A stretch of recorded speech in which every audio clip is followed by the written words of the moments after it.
This is a 1972 Tomaso Pantera, and these were a joint venture between the Tomaso Automobilia factory in Italy and Ford in America.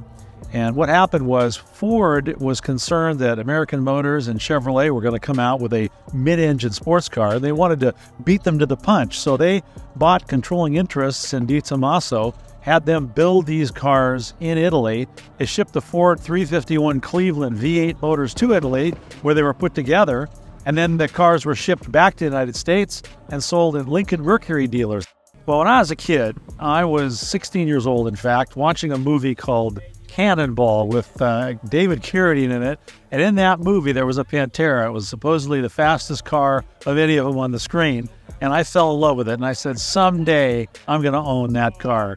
So I did 18 years ago, finally buy it, and I've had it ever since. There's been a number of modifications. The motor was a 351 Cleveland, as I mentioned earlier, but I had this one bored and stroked to 408 cubic inches to make the car a little faster, because when I bought the car, shortly after, I bought a daily driver, which was a Dodge Magnum SRT8, and it had a faster top speed and a faster 0 to 60 than a stock Pantera did. And I told my wife I can't have a station wagon that outruns my Pantera, so I had to do something. So I made the Pantera faster. It's got some suspension modifications as well. I put a big stereo system in it, which is nice. But it came with factory air conditioning and factory power windows and so forth. I did add power locks and modified the gas intake to make it a little easier to fill the gas rather than having to do it from inside the engine compartment.